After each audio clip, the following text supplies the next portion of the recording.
Who would have ever thought that the Green Lantern Corps and the Yellow Lantern Corps would come together and be friends? Wow, anything can truly really happen in comic books.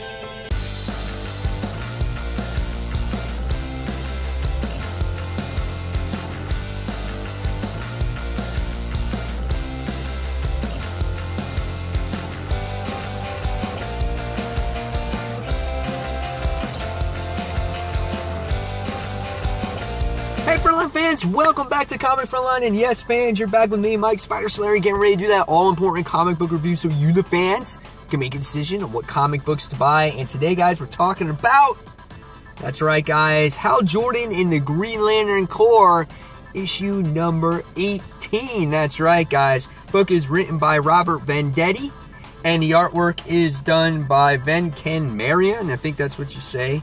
The artwork is really well done in this book. I like it.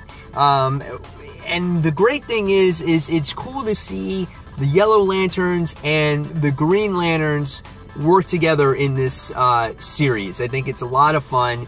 And we also get to see the return of Kyle Rayner in his old costume as well. He's no longer a White Lantern, which is really awesome too.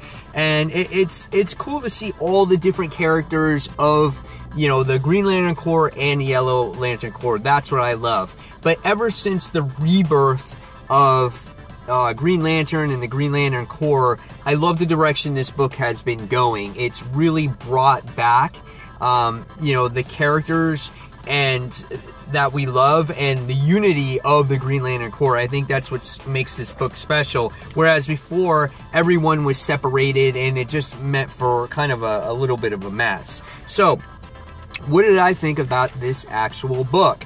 So, in this issue, we wind up seeing a Green Lantern Corps member and a actual Yellow Corps member, and they're going out on space patrol, and they come across this anomaly, if that's what you say. And you can see here in the book that it's like all these like veins or whatever it is, and all that happens is you wind up getting surrounded by all these crazy looking weird crystallized creatures. It looks weird, and then you don't hear from them anymore. But the crazy thing that happens in this book is that, like I said, you get to see the Yellow Corps members, and you wind up seeing the actual Green Lantern Corps members work together, and they're putting a power battery in the actual, you know, in what's it called, on their planet there, and on Mogo, right? And it's so weird. And the Green Lantern Corps is like, hey, this is just weird, we're not used to seeing this.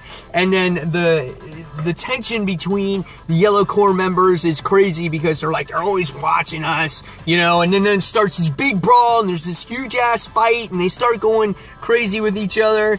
And the next thing we wind up finding out is Guy Gardner and Arkillo come out, and they're just like, oh hey, he's like, look at you clowns, you know, he's like, we're the top of our class and we wound up working things out together, you guys should take lessons from us. And then they all wind up shaking hands, and they wind up becoming buddies in the end.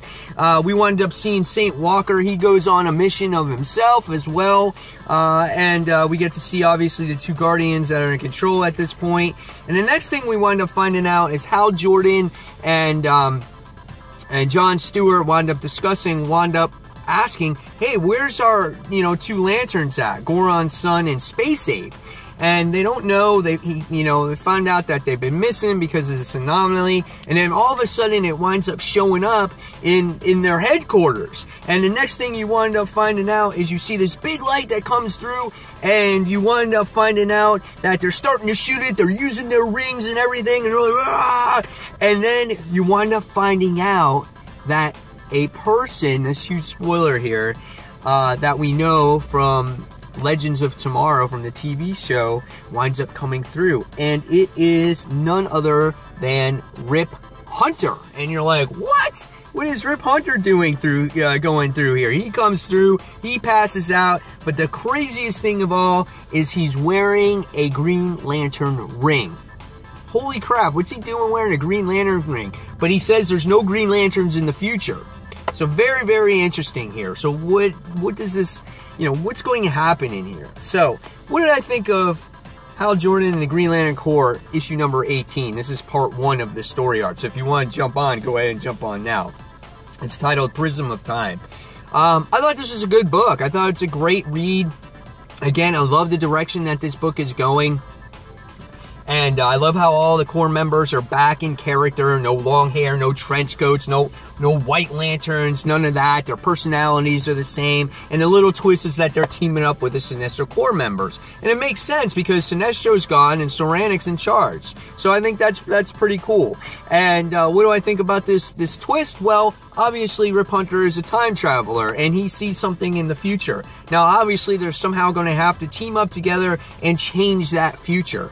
What's in store for us? I don't know. But I think the characters are great. They have all their personalities. The artwork is gorgeous. And I think this is a fun book to read at this time. A much better direction than when it was in the New 52. Much more enjoyable. So in the end, I'm going to give this one a 4.25 out of 5 stars. Really like the ending of this. Really has me intrigued for the whole thing. So guys, in the comments below, tell me what you thought of Hal Jordan and the Green Lantern Corps, issue number